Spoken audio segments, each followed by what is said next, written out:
Salam, hər vaxtınız xeyirli olsun. Dövlət qulluğuna, FİDES imtahanına, vergi orqanlarına və digər işə qəbul imtahanlarına hazırlaşan namizədlər bu dəfə daha çox dövlət qulluğu istiqamətində qanunvericilikdən düşən mövzulardan biri də məlumat azadlığı haqqında Azərbaycan Respublikasının qanunudur və bu qanun istiqamətində mən maddələri izah edəcəm. Saat hazırda gecə 03:57-dir. Buna baxmayaraq bir həvəs, bir motivasiya yaranıb ki, bu qanunu sizin üçün detallarına kimi izah edim. Bəzi namizədlər var ki, təbii ki, dövlət qulluğuna hazırlaşmağa maddi imkanı çatmaya bilər və yaxud da vaxtı olmaz ki, hazırlığa gəlsin. Bu məqamları nəzərə alıb bu kimi video dərslər sizinlə paylaşıram. Zəhmətə qarşı olaraq kanala abunə olub, videonu bəyənin və fikirlərinizi rəy bölməsində yazsanız mənə belə deyim, kömək etmiş olarsınız. Həm də videonu dostlarınızla paylaşın ki, daha çox auditoriyaya yayılsın. Həmçinin dövlət qulluğu dərslərimə qanunvericilik fənnindən qatılmaq istəyənlər təbii ki, nömrəm, əlaqə vasitələrim YouTube kanalımda var. Qatıla bilərsiniz. Video izahlar, eləcə də qısa zamanda dövlət qulluğunda yüksək nəticə göstərmək üçün hər bir mənada belə deyim, dərslər istiqamətdə kömək etməyə hazıram. Qeyd etdiyim kimi məlumat azadlığı haqqında Azərbaycan Respublikasının qanununun izahını verəcəm sizə. Burada əsas məsələ qanunun mahiyyətinə daha çox fikir vermək lazımdır və bəzi məqamlar test sual olduğuna görə belə deyək, burada detallara fikir vermək sizin üçün fayda verəcək.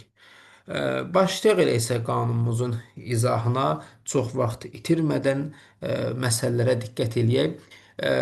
Qeyd eləyir ki, ilk cümlədə Azərbaycan Respublikasının Konstitusiyasının 50-ci maddəsinə uyğun olaraq hər kəsin, baxın burada hər kəsdir, istədiyi məlumatı qanuni yolla axtarmaq, əldə etmək, ötürmək, hazırlamaq və yaymaq azadlığı var. Görürsüz, emal yoxdur və digər prosedurlar yoxdur ki, əgər testdə belə bir sual düşsə, emalla bağlı və yaxud da nə ilənsə bağlı, siz artıq burada biləcəksiniz ki, belə hal yoxdur. Yəni burada demək istəyir ki, məlumatla bağlı olan bütün proseslər, hansı ki, hansı proseslərdir, axtarmaq, əldə etmək, ötürmək, hazırlamaq, yaymaq, baxın, bunlar sərbəstdir. Amma yalnız qanuni şəkildədir. Məsələn, siz dövlət qurumunun saytına daxil olub mənzil qeydiyyatı ilə bağlı qaydaları oxuya bilərsiniz. Bu məlumatı axtarmaq, əldə etmək, linkini dostunuza göndərmək, Facebookda yaymaq azadlığınız var. Buna heç kim qarşı deyil. Ancaq gizli məlumatlar yaymaq və qanunsuz yolla məlumat toplamaq bu artıq azadlıq deyil. Bunun məsuliyyəti var. Digər ikinci cümlədə izah edir ki, bu qanunun məqsədləri üçün, yəni söhbət hansı qanundan gedir? Keçdiyimiz bu qanundan, məlumat azadlığı haqqında Azərbaycan Respublikasının qanunundan gedir. Bu qanunun məqsədi üçün ola bilər ki, bu qanun sözünün yerinə həmin qanunu, yəni keçdiyimiz qanunun adını salsın. Eyni mənada bu sizi çaşdırmasın. Bu qanunun məqsədi üçün məlumat dedikdə təqdimat formasından asılı olmayaraq testdə bəzən asılı olaraq salır. Təbiətdə, cəmiyyətdə, dövlətdə, yəni TCD, təbiət, cəmiyyət, dövlətdə baş vermiş, baş verəcək, yəni bu formada düşsə səhvdir, baş vermiş, yəni olmuş hadisələr, proseslər, faktlar və şəxslər haqqında xəbərlər nəzərdə tutulur. Baxın, bu xəbərlərin yerinə afişalar yazırlar, elanlar yazırlar, məlumatlar yazırlar. Biz bilirik ki, burada sözü dəyişmək olmaz. Necədirsə elə. O formada da biz qəbulda, testlərdə istifadə eləməli. Yəni burada məlumat dedikdə yoldaşlar, yəni istənilən formada olan xəbər ola bilər. İstənilən formada. Yəni məlumat kağızda da ola bilər, videoda, səsdə, fotoda və ya da rəqəmsal şəkildə ola bilər. Fərqi yoxdur. Əsas odur ki, təbiətdə, cəmiyyətdə və dövlətdə baş vermiş hadisə, fakt və proseslər haqqında xəbər olsun. Məsələn, zəlzələ baş verib, bu məlumatdır. İstər video şəklində biz ona baxaq, istər məqalə kimi oxuyaq, fərqi yoxdur. Və yaxud da dövlət qurumu yeni qərar qəbul edib, bu da məlumatdır. Həmçinin bir şəxs barədə rəsmi fakt var, bu da məlumatdır. Məsələn, vəzifə təyin olunması. Həmçinin yol nəqliyyat hadisəsi haqqında xəbərdirsə, bu da məlumatdır. Yəni məlumat anlayışı formasından asılı deyil, məzmunundan asılıdır. Bax burada bunu demək istəyir. İkinci maddə hər kəsin, yenə də hər kəsdir. Görürsüz, hər kəsin məlumat əldə etmək üçün müraciət etmə hüququ var. Yəni hər bir insan istədiyi qanuni məlumatı əldə etmək üçün dövlət qurumuna və yaxud da müvafiq təşkilata müraciət edə bilər. Heç kim sən bizə sual verə bilməzsən deyə bilməz. Misal üçün, asan xidmətə məktub yazıb, mənim barəmdə hansı məlumatlar sizdə saxlanılır? Sualını soruşa bilərsiniz. Və yaxud da bələdiyyəyə müraciət edib, bu məhəllədə yol nə zaman təmir olunacaq? Sualını soruşa bilərsiniz. Bunlar hamısı sənin məlumat əldə etmək üçün müraciət etmək hüququna daxildir. Baxın, burada müraciət yazıb. Testdə bəzən sorğu vermək filan düşür. Yəni ehtiyatlı olun. Burada bir müraciətə diqqət edin, bir də hər kəs, hər bir şəxs, hamı deyil. Məlumat azadlığının həyata keçirilməsi fiziki və hüquqi şəxslərin hüquq və mənafeyinin pozulmasına səbəb olmamalıdır. Baxın, fiziki və hüquqi şəxs deyir. Testdə bəzən vəzifəli şəxs salır və yaxud da hüquq və mənafey, hüquq və azadlıq salır. Bu hüquq və mənafey yenə hım kimi də hüququn hısı, mənafeyin mısı. Bunların pozulmasına səbəb olmamalıdır. Yəni demək istəyir ki, yoldaşlar, məlumat azadlığından istifadə edərkən başqalarının hüquqlarına zərər vurmaq olmaz. Yəni sən məlumat axtarırsan, yayırsan, bu proses heç kimin şəxsi həyatına, nüfuzuna, təhlükəsizliyinə və yaxud da kommersiya sirrinə ziyan vurmamalıdır. Misal üçün, bir şəxsin şəxsi məlumatlarını əgər yayırsansa, bunun hüquqlarını pozur. Məsələn, telefon nömrəsini, səhhəti ilə bağlı məlumatı, ünvan məlumatlarını onun icazəsi olmadan yaymaq olmaz. Və yaxud da bir şirkətin kommersiya sirrini icazəsiz paylaşırsansa, bu da olmaz. Həmçinin kiminsə nüfuzuna zərər vuran yalan məlumatı məlumat azadlığı adı altında yaymaq da olmaz. Yəni məlumat azadlığı var, amma bu azadlıq başqalarının hüquqlarını pozmamalıdır. Məlumat azadlığı məhdudlaşdırıla bilərmi? Bəli, bilər. Amma necə? Konstitusiyamızda nəzərdə tutulmuş hallarda buna yol verilir. Yəni məlumat azadlığının istifadə edilməsi qaydası konstitusiyamızla və ona müvafiq olan, yəni ona uyğun olan Azərbaycan Respublikasının qanunları ilə müəyyən olunur. Baxın, burada testdə bəzən düşür ki, məlumat azadlığının məhdudlaşdırılması qanunda nəzərdə tutulmuş hal yazsa səhvdir. Çünki bu konstitusiyadır. Yenə də məlumat azadlığının istifadə edilməsi qaydası konstitusiya yazmır, yazır elə məlumat azadlığı haqqında qanun yazır və yaxud da fərdi məlumatlar haqqında qanun yazır. Belə yazsa, yəni bu səhvdir. Diqqətli olun. Yoldaşlar, bu bənddə nə demək istəyir? Deyir ki, məlumat azadlığı ümumi qaydada hamıya verilir, amma konstitusiyamızda göstərilən xüsusi hallarda məhdudlaşa bilər. Və bu azadlıqdan necə istifadə olunacağı konstitusiyamıza və ona müvafiq qanunlarla tənzimlənir. Misal üçün, dövlət sirri olan məlumatı yaymaq olmaz. Çünki qanunlarımızda dövlət təhlükəsizliyi bağlı məhdudiyyətlər nəzərdə tutulub. Həmçinin şəxsi həyatın toxunulmazlığını pozmaq da olmaz. Bu da konstitusiya ilə qorunur. Məsələn 32-ci maddə qorunur. Sonra məhkəmə qərarı ilə qadağan olunmuş məlumatı yaymaq olmaz. Müvafiq qanunlarla bu qorunur. Yəni məlumat azadlığı var, amma onun sərhədləri konstitusiya və ona müvafiq qanunlarla müəyyən edilə bilər. O həddi aşmaq olmaz. Qanunun təyinatı nədir? Bir də bu hissəni izah eləmədim. Məlumat azadlığının həyata keçirilməsi fiziki və hüquqi şəxslərin hüquq və mənafeyinə xələl gətirməməlidir. Baxın yoldaşlar, burada fiziki və hüquqi şəxslərin hüquq və mənafeyi deyərkən, yəni fiziki şəxs fərd ola bilər. Məsələn, burada sən müraciət edirsən, yəni daha doğrusu sənin hüququn pozulmamalıdır. Hüquqi şəxs dediyimiz bir təşkilatdan söhbət gedir. Təşkilatın sirri elə kommersiya sirri ola bilər ki, onu yaymaq olmaz. Yəni bu da fiziki hüquqi şəxs anlayışını qarışdırmayasınız deyə.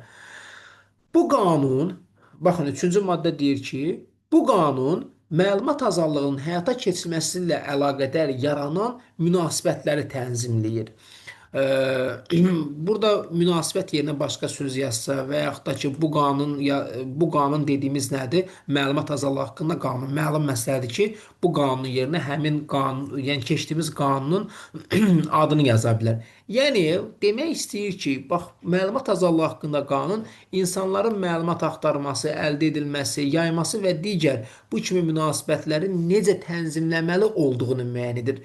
Məsələn, sən dövlət qurumundan məlumat soruşanda və yaxud da jurnalist reportaj üçün məlumat istəyəndə hansı məlumatın açıq, hansının alınması məhdudlaşması olduğu ilə bağlı qərar veriləndə bütün bu proseslər bu qanunla, yəni məlumat azadlığı haqqında qanunla tənzimlənməlidir.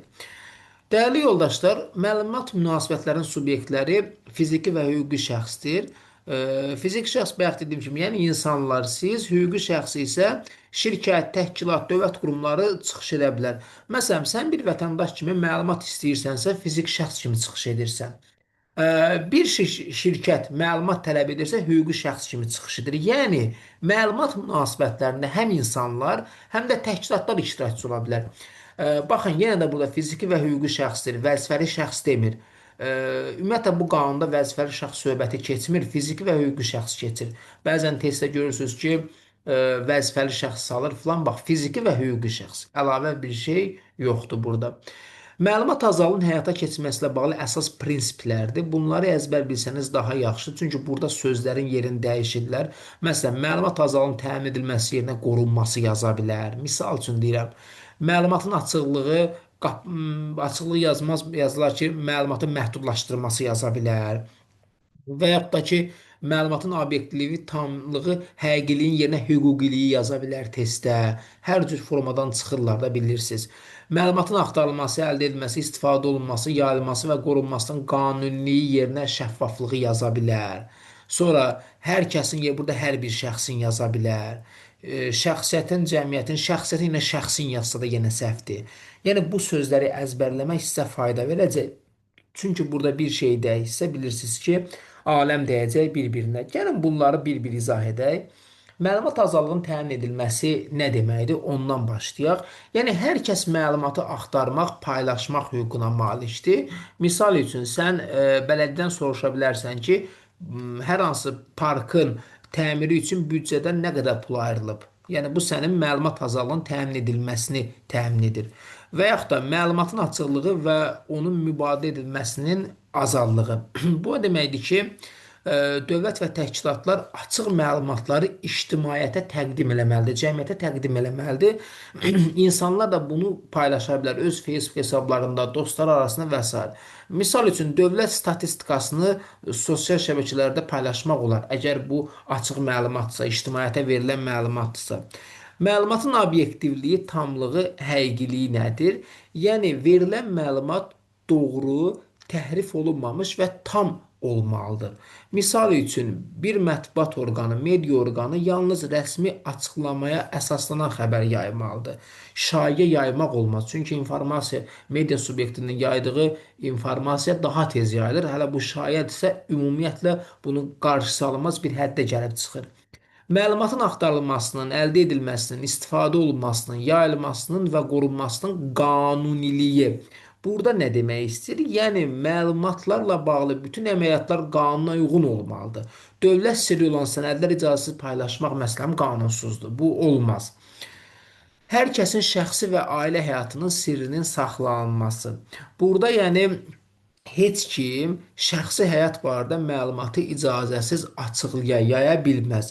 Misal üçün, birinin telefon nömrəsini və yaxud da ünvanını sosial şəbəkələrdə onun icazəsi olmadan paylaşmaq olmaz. Digər bir məsələ şəxsiyyətin, cəmiyyətin və dövlətin təhlükəsizliyinin qorunmasını deyir bu hissədə yoldaşlar. Burada məlumat paylaşılarkən insanlarla, ümumiyyətlə insanlara, cəmiyyətə və dövlətə zərər verməmək lazımdır. Bunu qorumaq lazımdır. Misal üçün, terrorçuluqla mübarizə ilə bağlı planlar və yaxud da dövlətin gizli əməliyyatlarını əgər sizə hardansa məlumdursa, bunu paylaşmaq qadağandır. Gəldik, məlumatın əldə edilməsi üçün təminatlar önəmli məsələlərdən biridir. Burada bəndlərdə doğru düzgün öyrənmək çox önəmlidir. Məsələn, yazı dövlət hakimiyyəti orqanlarının və bələdiyyələrin öz fəaliyyəti ilə və qəbul olunmuş qərarlar barədə məlumatlar vermələri yolu ilə qərarların yerinə sərəncam yaza bilər. Məsələn, sözü dəyişirlər testdə. Sonra və yaxud da ki, dövlət hakimiyyəti orqanlarında məlumatın əldə edilməsi üçün informasiya xidmətlərinin yaradılması ilə, yəni bildiyimiz mətbuat xidmətləridir. Burada başqa bir ifadə yaza bilər. Yaza bilər məsələn üçün televiziya var yaratmaq yolu ilə hər bir şey yaza bilər.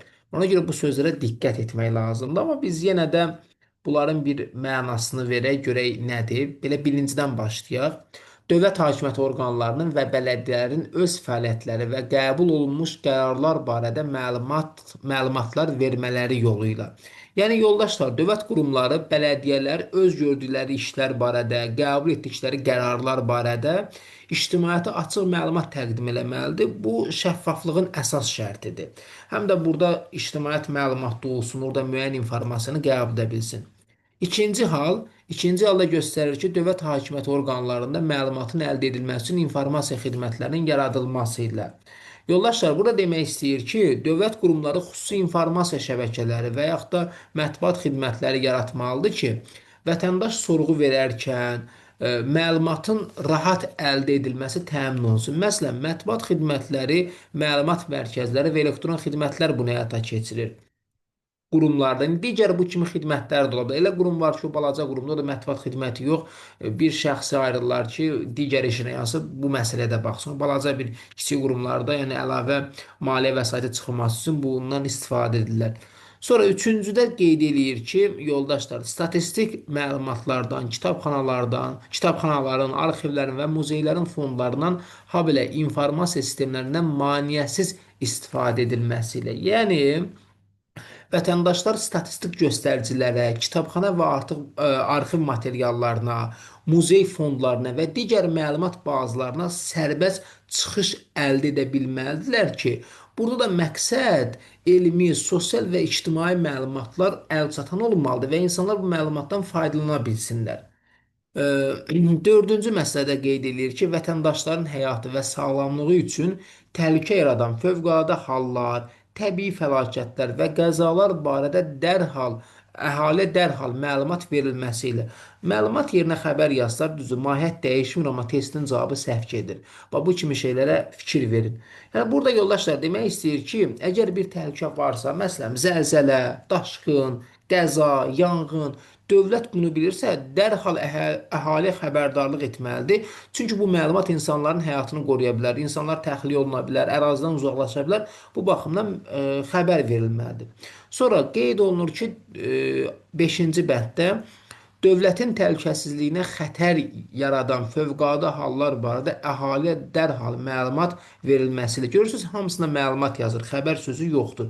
Testdə bəzən xəbər salır daha doğrusu qəbul imtahanlarına Dövlət İmtahan Mərkəzi. Bu yanlışdır. Mahiyyət dəyişmir, amma yenə də məlumatsa məlumat olmalıdır.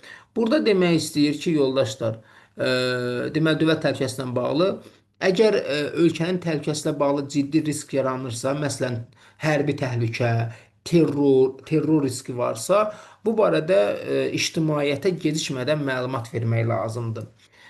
Sonra digər 6-cı bənddə deməli mediada o cümlədən mətbuatda dövlət senzurasına yol verilməsidir. Burada dövlət sözünə fikir verin. Senzuraya yol verilə bilər. Məsələn, sənin baş redaktorun deyir ki, filan məlumatı vermə. Amma burada məqsəd dövlət, yəni dövlət sənə məhdudiyyət qoymur. Bu xəbər ver, bunu vermə. Yəni dövlət senzuraya etmir, senzuraya qarışmır. Yəni sən özün mətbuat orqanı olaraq istənilən məlumatı verə bilərsən. Burada demək istəyir ki, ümumiyyətlə demokratiyanın əsas şərtlərindən biri media üzərində dövlətin senzurasının olmamasıdır. Yəni jurnalistlər məlumatı sərbəst yaya bilərlər. Bu da məlumat alma azadlığını təmin edir. Digər bir önəmli bənd, yəni 7-ci bənddə qeyd eləyir ki, normativ hüquqi aktların qanunvericiliklə, baxın, diqqətlə qulaq asın. Normativ hüquqi akt deyir bax burada. Normativ xarakterli demir. Bax testdə belə salır. Qanunvericilikdə deyir. Qanun demir ki, fərman demir ki, sərəncam demir ki, qanunvericilik deyir. Qanunvericilikdə nəzərə tutulmuş qaydada əhalinin nəzərinə çatdırılması ilə. Yəni yoldaşlar, qanunlar, qanunverici ümumi topluluqda müxtəlif qanunların, qərarların, sərəncamların, fərmanların toplandığı bir toplu qanunvericilik deyirlər. Yəni demək istəyir ki, bu kimi sənədlər qəbul ediləndən sonra rəsmi şəkildə əhaliyə açıqlanmalıdır. Qanun qəbul olunursa, məsələn, istənilən bir qanun bu gizli ola bilməz. Hər kəs onu bilməlidir ki, ona əməl etməlidir. Məlumatın mənbələri nədir? Qanunvericilik deyir. Baxın yoldaşlar, qanun demir, müvafiq qanun demir, bu qanun demir. Qanunvericilik, yəni ümumi toplu. Qanunvericilikdə nəzərdə tutulmuş qaydada məlumatları əks etdirən sənədlər, başqa daşıyıcılar, media subyektlərinin məlumatları açıq çıxışlar məlumat mənbələri hesab olunur. Baxaq görək nədir? Rəsmi sənəd nə edir? Bu yəni sənədlər deyir də. Burada xüsusən də rəsmi sənədə nəzərdə tutulur. Yəni burada qanunlar, qərarlar, sərəncamlar daxildir. Sonra başqa daşıyıcılar, məsələn, burada müəyyən arayışlar ola bilər, statistik məlumatlar ola bilər, elektron daşıyıcılar ola bilər və s. Yəni bu sənədlər qanuna uyğun hazırlanıb yayımlandığı üçün etibarlı məlumat sayılır. Bəs media subyektlərinin, yəni kütləvi informasiya vasitələrinin yaydığı məlumatdır. Bura məsələn televiziya, radio, qəzet, xəbər saytları, digər media platformaları tərəfindən yayılan məlumatlar da rəsmi məlumat mənbəyi kimi qəbul olunur. Və təbii ki, burada media söz və məlumat azadlığı çərçivəsində bu məlumatları yayılmalıdır. Bəs açıq çıxışlar nədir? Bax, bu hissə. Açıq çıxışlar bura dövlət rəsmilərinin, ekspertlərin, qurumun, yəni dövlət orqanının nümayəndələrinin açıq bəyanatları, brifinqlər, məsələn, Təhsil Naziri brifinq keçirir. Sonra müəyyən çıxışlar, məsələn, deputatın çıxışı, mətbuat konfransları, hər hansısa bir qurum mətbuat konfransı keçirir və bunlar açıq çıxışlar deməkdir. Çünki bu çıxışlar birbaşa ictimaiyyətə yönəlir və açıq yayımlandığı üçün məlumat mənbəyi kimi tanınır. Yəni biz buna istinad edə bilərik. Məsələn, xəbər saytı paylaşır ki, tutalım Mədəniyyət naziri Mədəniyyət naziri filan fikri işlətdi və ya da Mədəniyyət Nazirliyinin mətbuat xidməti, kommunikasiya xidmətinin rəhbəri filan məlumatı bildirdi. O artıq məlumat mənbəsidir. Çünki o qurumu təmsil edir. Gəldik məlumatın əldə edilməsi. Məlumatın əldə edilməsi müvafiq qanunvericilikdə. Baxın, yenə qanunvericilik deyir. Bu qanun demir. Hər hansı, yəni müvafiq qanun, yəni hər hansı qanun, qanunvericilik, ümumi toplu. Yəni məlumatın əldə edilməsi müvafiq qanunvericiliklə müəyyən edilmiş qaydada və üsullarla. Qayda və yollarla demir ki, qayda və üsulla deyir. Çünki testdə salırlar. Ona görə bax mən bunu bir-bir vurğulayıram sizə. Yəni yoldaşlar, burada nə demək istəyir? Bu hissədə fikir verək nəyə? Yəni burada məlumat alma prosesi necə baş tutmalıdırsa, hansı sənədlərlə, hansı prosedurla, hansı zaman çərçivəsində və kimdən soruşula bilərsə, bunların belə deyək, hansı qanunla müəyyən olunmasını göstərir. Yəni məlumatın verilməsi öz başına olunmalıdır. Konkret hüquqi qaydalar əsasında həyata keçirilməlidir. Bu baxımdan məsələn dövlət qurumu məlumat versə bu məsuliyyət hiss eləməlidir. Əldə edilməsinə görə məlumatlar açıq məlumatlar, bir də alınması məhdudlaşdıran. Da qapalı məlumat yox. Testdə bəzən açıq məlumat və qapalı məlumat kimi düşür. Belə şey yoxdur. Bu hissəni izah eləyəcəyik. Çünki açıq məlumat nədir? Alınması məhdudlaşdıran məlumat nədir?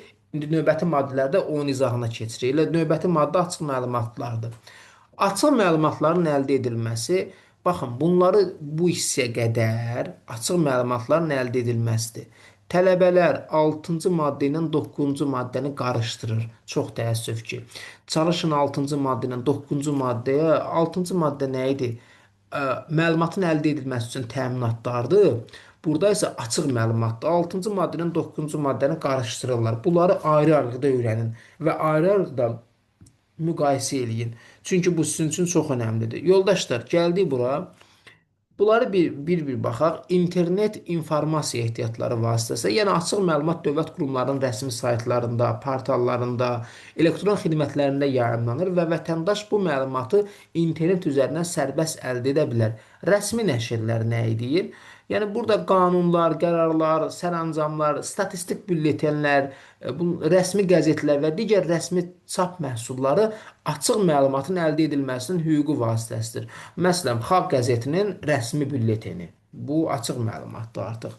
Və yaxud da Xalq qəzetində yayılmış hər hansı bir məlumat, Azad qəzetində olmuş hər hansı bir məlumat. Kütləvi informasiyanın yayılması ilə bu bəs bu nədir? Yəni televiziya, radio, qəzet, xəbər portalları və digər kütləvi informasiya vasitəsilə məlumatlar ictimaiyyətə çatdırılır. Məsələn, APA və yaxud da Real TV bir məlumat verir, ictimaiyyətə çatdırılır və yaxud da ictimai televiziya.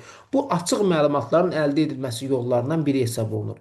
Kitabxanalar, ictimai informasiya mərkəzləri, kütləvi istifadənin mümkün olduğu digər yerlərdə sənədlərlə tanış olmaq üçün şərait yaradılması ilə. Bu o deməkdir ki, kitabxana, arxiv və ictimai məlumat mərkəzlərində sənədlərə baxmaq, onlarla tanış olmaq hamı üçün mümkündür. Məsələn, dövlət arxivlərində və ya böyük kitabxanalarda açıq fondlara çıxış əldə etmək imkanı. Fiziki və hüquqi şəxslərə təqdim edilməsi ilə vətəndaş və ya təşkilat biz bilirik ki, burada fiziki şəxs məsələn vətəndaş, hüquqi şəxs isə təşkilat kimi çıxış edir. Bayaq da qeyd elədim, bax bu qanunda vəzifəli şəxs yoxdur. Yerinə vəzifəli şəxs alsa səhvdir. Fiziki və hüquqi şəxsdir. Yəni testdə başqa cür düşsə səhvdir.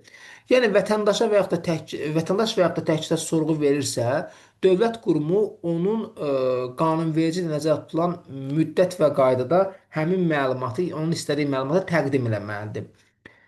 Bir də qanunvericilik nəzərdə tutmuş başqa üsullarla, bax qanun yazsa səhvdir, bu qanun yazsa səhvdir. Qanunvericilikdən söhbət gedir. İstənilən digər açıqlama, məlumatlandırma, elektron sistem və ya xüsusi mexanizm qanun icazə verirsə, açıq məlumatın əldə edilməsi üsulu kimi tanınır.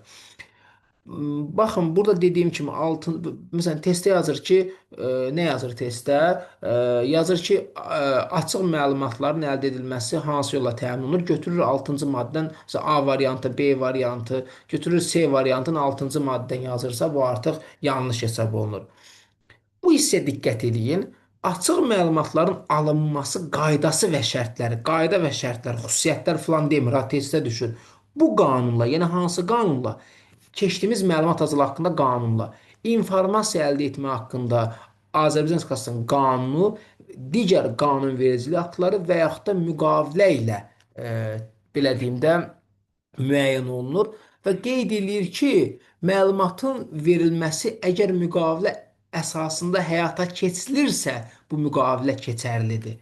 Yəni yoldaşlar, müddəada deyir ki, açıq məlumatı almağın qaydası tək bir sənədlə deyil, bir neçə hüquqi əsaslarla müəyyən olunur. Bu qanun dediyimiz nədir? Məlumat azadlığı haqqında qanun. Yəni hazırda danışdığımız, bəhs etdiyimiz qanunun özündə açıq məlumatların verilməsi qaydası göstərilir. Sonra ikinci bir məsələ informasiya əldə etmə haqqında qanun. Bu ayrıca qanundur və vətəndaşın məlumat alma hüququnu, sorğuların verilmə qaydalarıdır, dövlət qurumlarının cavab vermə öhdəliyidir, müddətlərdir, şərtlərdir, orada göstərilir.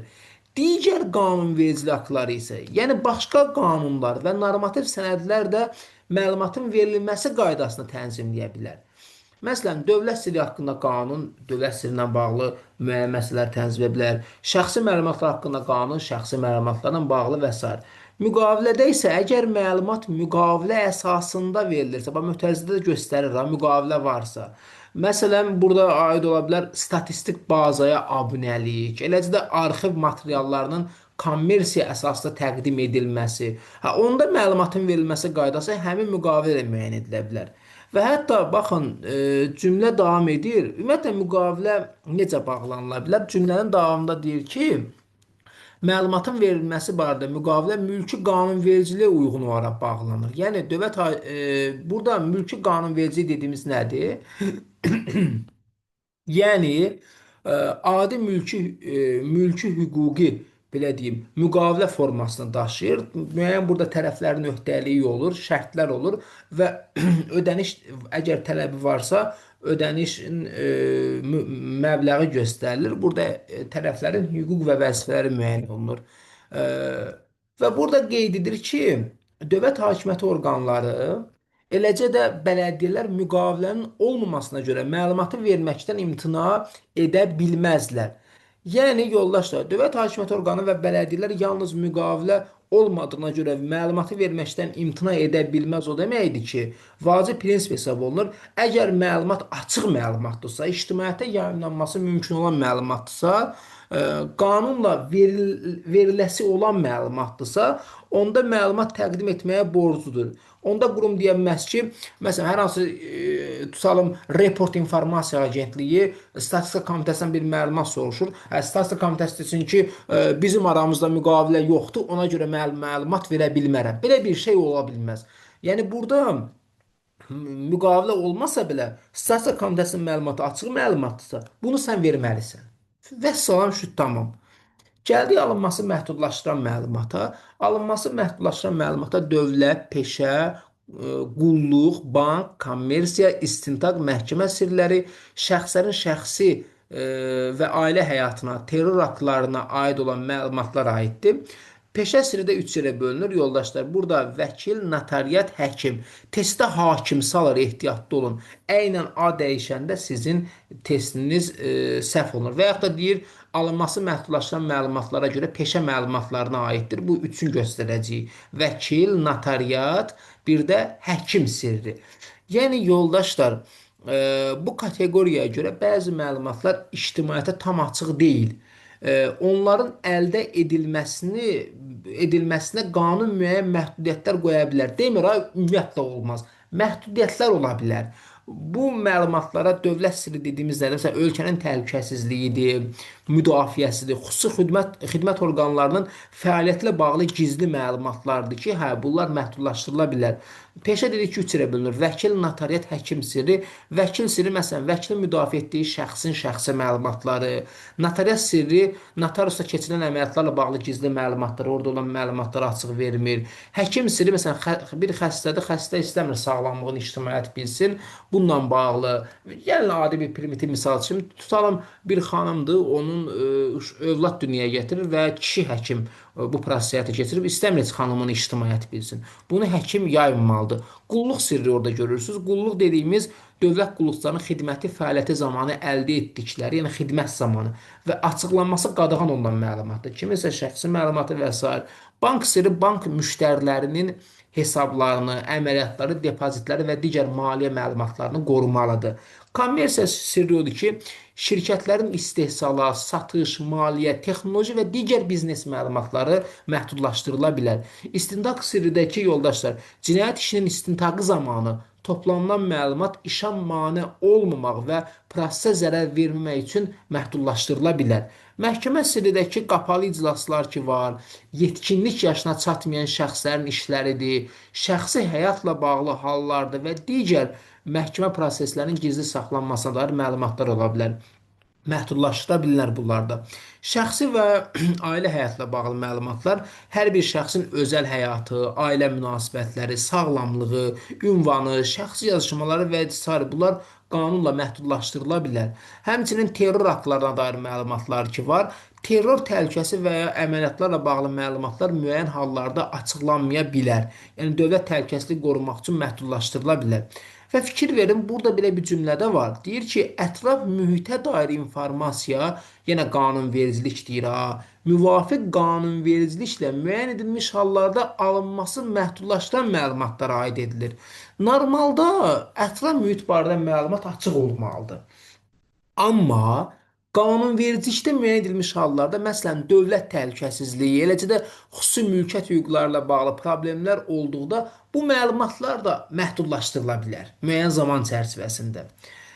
Və burada qeyd edir ki, bayaq o dediyimiz dövlət, peşə, peşəyə daxil vəkil, notariat, həkim, həmçinin qulluq, bank, kommersiya, istintaq və məhkəmə sirləri, şəxslərin şəxsi və ailə həyatına, terror aktlarına, ətraf mühitə dair aid olan məlumatlarla bağlı yaranan münasibətlər müvafiq qanunvericiliklə tənzimlənir. Yəni yoldaşlar, bu cümlə bildirir ki, sadalanan bütün belə deyim də sir növləri və yaxud da məhdudlaşdırılmış məlumatlarla bağlı hansı məlumat açıqlana biləcəyi, nə zaman açıqlanmalı olacağı, kimlərə verilə biləcəyi, kimlərin verməyə ixtiyarı olmadığı, pozuntu olduqda məsuliyyətin necə olacağı, bunlar hamısının ayrıca qanunları var.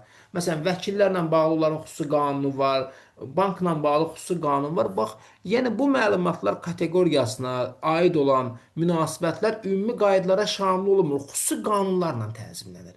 Bax, bu burada bunu izah eləmək istəyir. Məlumatın əldə edilməsi barədə müraciət, yəni siz məlumat əldə etmək üçün məlumatın əldə edilməsi üçün sorğunun verilməsi, məlumat əldə edilməsi haqqında sorğuya baxılması, informasiya əldə etmə haqqında Azərbaycan Respublikasının qanununa tənzimlənir. Yəni siz məlumat əldə etmək üçün sorğu verirsiniz və qarşı tərəf sizin sorğunuza baxır. Bu münasibətlər artıq bu qanunla yox, informasiya əldə etmə haqqında qanunla müəyyən olunur. Testə sala bilər. Məsələn, məlumatın əldə edilməsi üçün sorğunun verilməsi hansı qanunla müəyyən olunur? Düşə bilər məlumat azadlığı haqqında qanunla. Səhvdir. İnformasiya əldə etmə haqqında qanunla müəyyən olunur. Orada məlumatın verilməsi, hər iki subyektin hüquqları, məlumatın verilmə müddəti hamısı informasiya əldə etmək haqqında qanunla tənzimlənir. Məlumatın əldə edilməsi ilə əlaqədar şikayət etmək hüququ. Aha. Deməli, məlumatın verilməsi barədə məlumat sahibinin yuxarı orqanına və Azərbaycan Respublikasının insan hüquqları üzrə müvəkkilinə, ombudsmana, habelə məhkəməyə şikayət edə bilərsiniz. Yəni yoldaşlar, əgər vətəndaş dövlət qurumuna, bələdiyyəyə və yaxud da başqa bir məlumat sahibinə sorğu göndərirsə, ona məlumat verilmirsə, əsassız olaraq ona məlumat verilməkdən imtina edilirsə, bu zaman həmçinin sorğuya vaxtında cavab verilmirsə, natamam və yaxud da qanuna zidd cavab göndərilirsə, onda vətəndaşın şikayət etmək hüququ var. Və burada qeyd edilir məlumat sahibinin yuxarı orqanı. Yəni nazirliyin hər hansı bir dövlət xidməti məlumata cavab verməyibsə, onun aid olduğu nazirliyə və yaxud da komitəyə şikayət edə bilərsə. Yəni məlumat sahibinin yuxarı orqanıdır ki, həmin orqanın tabe olduğu orqana siz şikayət verə bilərsiniz ki, mənə məlumat vermir və yaxud da natamam verir və s. Həmçinin məlum məsələdir, məhkəməyə şikayət verə bilərsiniz, ombudsman, insan hüquqları üzrə müvəkkilə şikayət edə bilərsiniz. Və burada qeyd edir ki, məlumat verilmirsəsə, yəni məlumatın verilməməsinin qanuniliyini sübuta yetirilməsi vəzifəsi cavabdehin üzərinə düşür. Yəni yoldaşlar, əgər vətəndaş qurumdan, dövlət qurumundan məlumat istəyirsə və dövlət qurumu, yəni məlumatın sahib olduğu dövlət qurumu həmin məlumatı vermirsə, sonda bu məsələ vətəndaş şikayət eləyibsə, ombudsmana və yaxud da məlumat sahibinin yuxarı orqanına, məhkəməyə şikayət eləyibsə, onda məlumatı verməyən qurum, yəni cavabdeh qurum niyə bu məlumatı verməyib, niyə imtina eləyib, bunun qanuniliyin sübuta yetirməlidir. Yəni vətəndaş sübut etməli deyil ki, bu buna görə vermir. Sadəcə vətəndaş deyə bilər ki, mənim məlumat almaq hüququm var. Vətəndaş bundan kifayətlənir. Qurum sübut etməlidir ki, niyə məlumatı verməməklə qanunu pozmamışam və sübut eləməlidir. Yəni məsələn, qurum deyə bilər ki, tutalım bu məlumatı versəm dövlət sirri pozaram, kommersiya sirrini pozaram, kimlərinsə şəxsi və ailə həyatının sirrini pozaram. Bunu sübut eləməlidir. Yəni normalda vətəndaşın hüquqlarını qorumağa yönəlib bu qanun. Çünki məlumat almaq hüququ vətəndaşın konstitusion hüququdur. Həmçinin məlumat verməkdən imtina istisna hal olmalıdır. Yəni hər bir bəhanə gətirib məlumat vermək. Əvvəl Gəncə və İdman naziri vardı, Azad Rəhimov, rəhmətə gedib, Allah rəhmət eləsin. Soruşurlar ki, sənin oğlun bu tikinti işlərini aparır. Bu barədə sual verir. Bu şeydir, kommersiya sirridir. Bax bu bir bəhanə idi ki, söhbətdən yayınmaq üçün. Yəni bu formada olmamalıdır. Ona görə də qarşı tərəf məlumatı verən cavabdeh tərəf sübut etməlidir ki, bu məlumat dövlət sirridirmi, şəxsi məlumatdırmı, istintaq sirridirmi və yaxud da qanundan qorunan haldırmı? Bunu sübut eləmək qarşı tərəfin bəhanələrlə yox, real sübutlarla bunu göstərməlidir. Şəxsiyyət haqqında məlumat başqa adına buna fərdi məlumat deyilir. Şəxsiyyət haqqında sənədləşdirilmiş və ya açıq elan edilmiş xəbər. Aha da burada xəbər deyil, məlumat demir. Diqqətli olun. Bu barədə məlumat, yəni bu məlumatlar daxildir şəxsiyyət haqqında məlumata. Yəni yoldaşlar, bu o deməkdir ki, hər hansı bir şəxsin kimliyini, şəxsiyyətini müəyyən edən onun haqqında rəsmi şəkildə sənədlərlə təsdiqlənmiş məlumatlar, məsələn, şəxsiyyət vəsiqəsi, doğum haqqında şəhadətnaməsi, bu informasiya şəxsiyyət haqqında sənədləşmiş məlumatdır və ona aiddir. Və yaxud da açıq şəkildə, məsəl üçün sosial şəbəkələrdə, kütləvi informasiya vasitələri, rəsmi saytlarda onun haqqında dərc olunmuş məlumatlar, yəni açıq elan edilmiş, görürsünüzmü? Onun haqqında olan məlumat hesab olunur. Şəxsiyyət haqqında məlumatdır. Yəni burada hər hansı şəxsin kimliyini tanıdan və yaxud da ki, rəsmi şəkildə təsdiqlənmiş, eləcə də açıq şəkildə paylaşılan hər bir məlumat şəxsiyyət haqqında informasiya daxildir. Bu cümlədə bunu demək istəyir. Və davam edək. Şəxsiyyət haqqında sənədləşdirilmiş məlumat mənbəyi onun adına verilmiş, onun tərəfindən imzalanmış sənədlər və öz səlahiyyətləri çərçivəsində orqanlar tərəfindən şəxsiyyət haqqında toplanmış məlumatdır.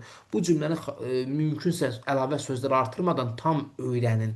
Yəni burada demək istəyir ki, hər hansı şəxsin adına rəsmi şəkildə verilmiş sənəd, məsələn, şəxsiyyət vəsiqəsi, pasportu, sürücülük vəsiqəsi və yaxud da qeyd edilir ki, öz imzası ilə, yəni onun tərəfindən imzalanmış sənədlər. Məsələn, bura anketlər ola bilər, ərizələr ola bilər, müqavilələr ola bilər. Bunlar da belə deyim, onun haqqında toplanmış məlumat hesab olunur. Həmçinin dövlət orqanları və digər səlahiyyətli qurumlar tərəfindən qanuni səlahiyyətlər daxilində toplanmış məlumatlar, məsələn, qeydiyyat məlumatları, vergi məlumatları, təhsil və tibbi qeydiyyatı bunun haqqında olan məlumat deməkdir. Və bura diqqət eləyin yoldaşlar, bu iki cümləyə deyir ki, şəxsiyyətin dini mənsubiyyəti və əqidəsi barədə məlumat yalnız onun tərəfindən könüllü təqdim olunanda dövlət orqanları tərəfindən toplanıla bilər. Digər cümlədə deyir ki, şəxsiyyətin siyasi partiyaya üzvlüyü və yaxud da bitərəf olması barədə məlumat yalnız qanunla nəzərdə tutulmuş hallarda dövlət orqanlarına təqdim edilməlidir. Deməli, nə oldu? Din və əqidə könüllü. Siyasi partiya üzvlüyü, bitərəf olması isə, yəni qanun nəzərdə tutulmuş hallarda dövlət orqanlarına təqdim olunmalıdır. Yəni bəzən görürsüz ki, bax, götürür yazır ki, siyasi partiya üzvlüyü və bitərəf olması barədə məlumat könüllü təqdim olunmalıdır. Amma bu elə deyil axı, din və əqidə könüllüdür. Bunları qarışdırmayın. Sözlərin yerini qarışdırırlar və testdə səhv cavab olur. Gəlin elə birinci hissəni izah edək. Biz dedik ki, şəxsiyyətin dini mənsubiyyəti, onun əqidəsi barədə məlumat yalnız onun tərəfindən könüllü təqdim edildikcə dövlət orqanı tərəfindən toplanıla bilər. Yəni yoldaşlar, bu o deməkdir ki, dövlət orqanı və yaxud da dövlət orqanları heç bir şəxsin dini mənsubiyyətini, inancını və yaxud da əqidəsini araşdırıb toplaya bilməzlər. Yəni bu hansı dinə xidmət edir filan belə olmaz.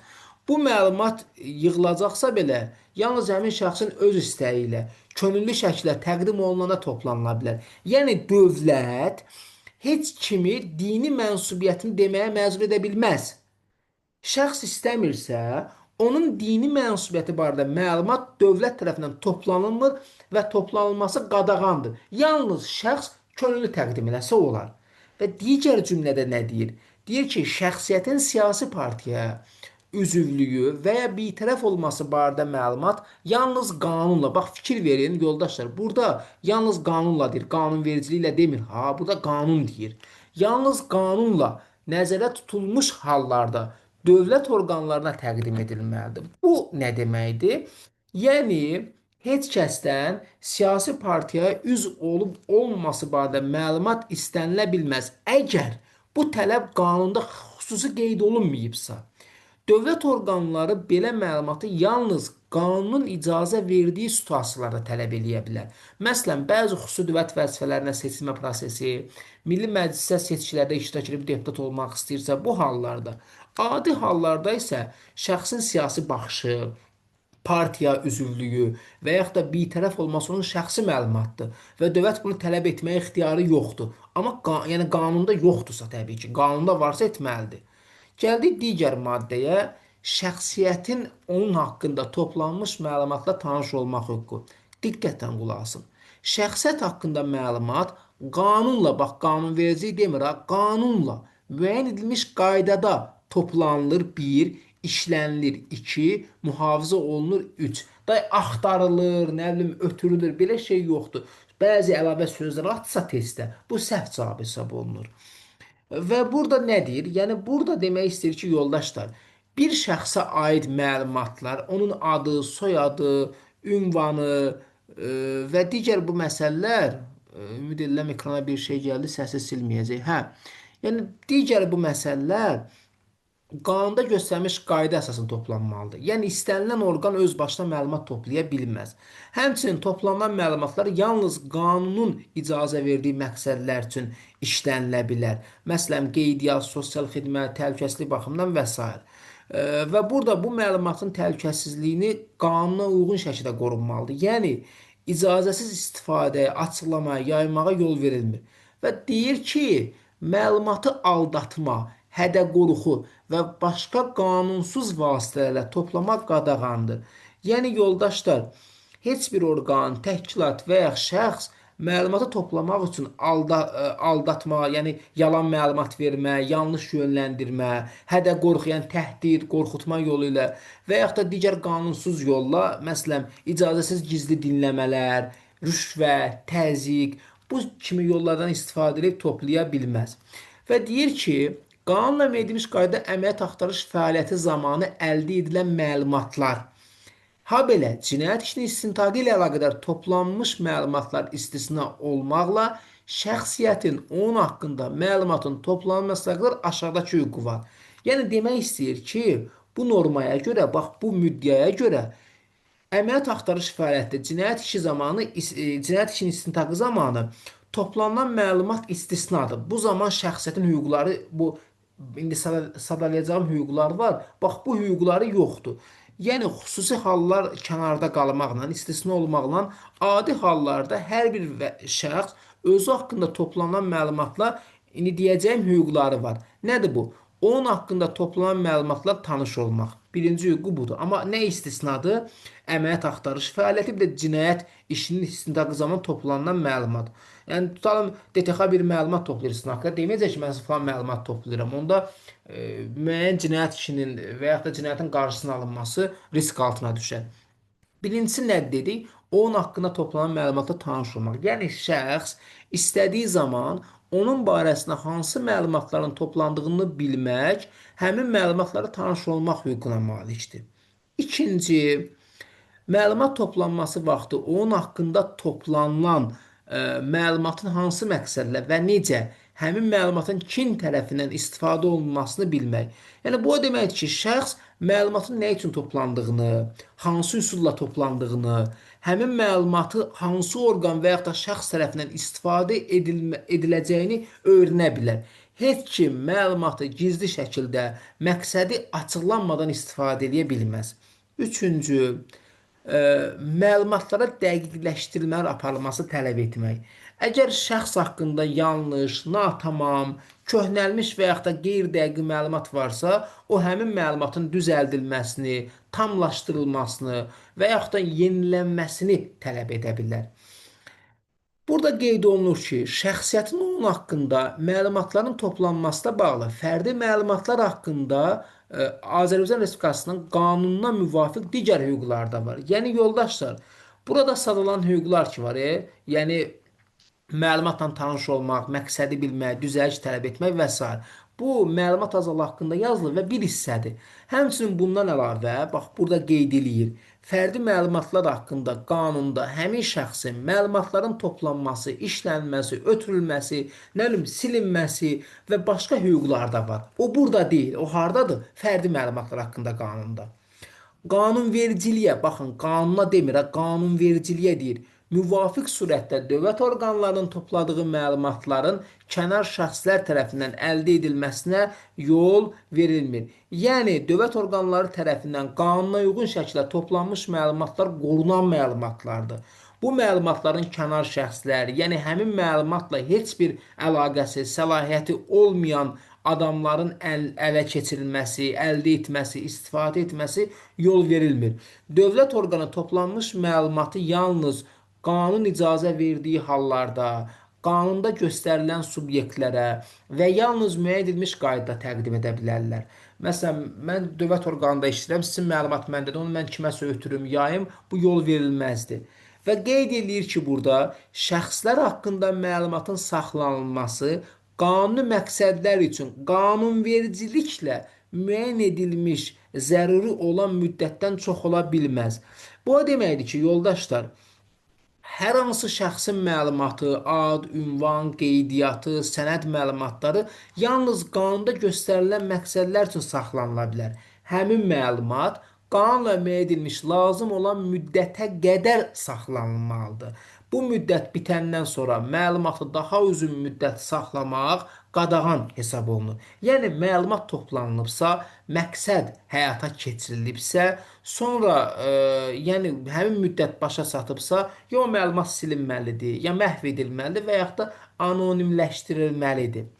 Və burada qeyd edir ki, yoldaşlar, qanunvericilikdə nəzərdə tutulmamış hallarda gizli şəkildə məlumatın alınması üçün nəzərdə tutulan texniki vasitələrdən istifadə etmək, poçt, teleqraf göndərişlərini yoxlamaq, telefon danışıqlarına qulaq asmaq qadağandır. Bax, burada hissələri öyrən ha.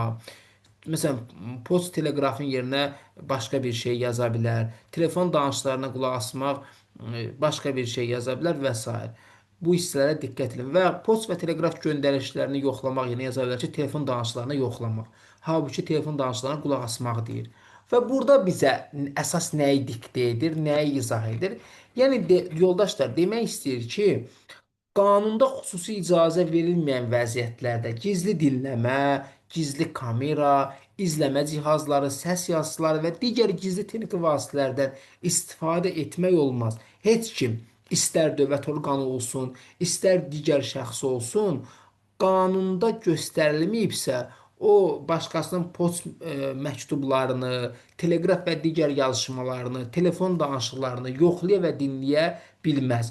Bu hərəkətlər yalnız çox məhdud, qanunla dəqiq göstərən hallarda olmalıdır.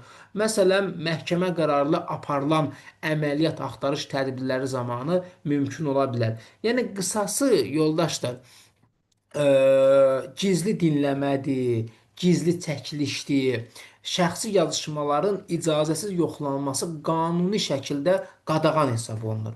Və digər bir önəmli cümlə var burada. Əməliyyat axtarış tədbirləri keçirilən hallar istisna olmaqla, şəxsin onun xəbəri olmadan və yaxud da etirazına baxmayaraq media subyektlərinin nümayəndələri və başqa şəxslər tərəfindən izlənməsi, video və foto çəkilişi, səs yazısı, digər bu cür hərəkətlərə məruz qalması qanunvericilik deyir yenə. Qanunvericiliklə müəyyən edilmiş məsuliyyətə səbəb olur, məsuliyyətə. Yadınızdadırsa 32-ci maddə var, şəxs toxunulmazlıq hüququ konstitusiyamızda. Həmin cümləyə çox oxşardı bu. Yəni burada deyir ki, əməliyyat axtarış tədbirləri zamanı bu qaydalar tətbiq olunmur. Yəni əməliyyat axtarış tədbiri zamanı şəxs izlənilə bilər, telefon danışığı qulaq asıla bilər, problem yoxdur əməliyyat axtarışda. Yəni xüsusi hüquqi icazə ilə aparılan əməliyyatlar qanuna uyğundur. Amma digər halda şəxsi izləmək, fotosunu, videosunu çəkmək, nə bilim səs yazısı aparmaq, digər gizli və açıq şəkildə məlumat toplamaq qanunsuz sayılır. Bu qanunsuz hərəkətlərə görə hüquq məsuliyyəti var. Məsələn, bu inzibati məsuliyyət ola bilər, cinayət məsuliyyəti ola bilər, onu izləyən şəxsə qarşı. Gəldik bu qanun tələblərini pozan şəxslər yenə qanunvericiliyə müvafiq olaraq məsuliyyət daşıyırlar. Yəni yoldaşlar, əgər hər hansı şəxs bu qanunda, söhbət hansı qanundan gedir? Məlumat azadlığı haqqında qanundan gedir. Bu qanunda göstərilən qaydanı pozarsa, məsələn, şəxsin razılığı olmadan məlumatı toplayarsa, şəxsin razılığı olmadan onu izləyərsə, fotosunu, videosunu çəkərsə, onda həmin şəxs qanunvericiliyə müvafiq məsuliyyət daşıyır. Və bu qanun 1998-ci il 19 iyun tarixində qəbul olunub. Belə yoldaşlar, daha bir qanunun sonuna gəldik. Ümid edirəm sizin üçün faydalı olacaq. Dostlarınıza göndərin, özünüz dinləyin və növbəti video dərslərdə görüşmək ümidi ilə kanala abunə olun ki, bir motivasiya olasınız. Dərslərimizə yazılmaq üçün 051 346 14 38 mobil nömrəmdən də əlaqə saxlaya bilərsiniz. Növbəti video dərslərdə görüşmək ümidi ilə. Sağ olun, görüşənədək.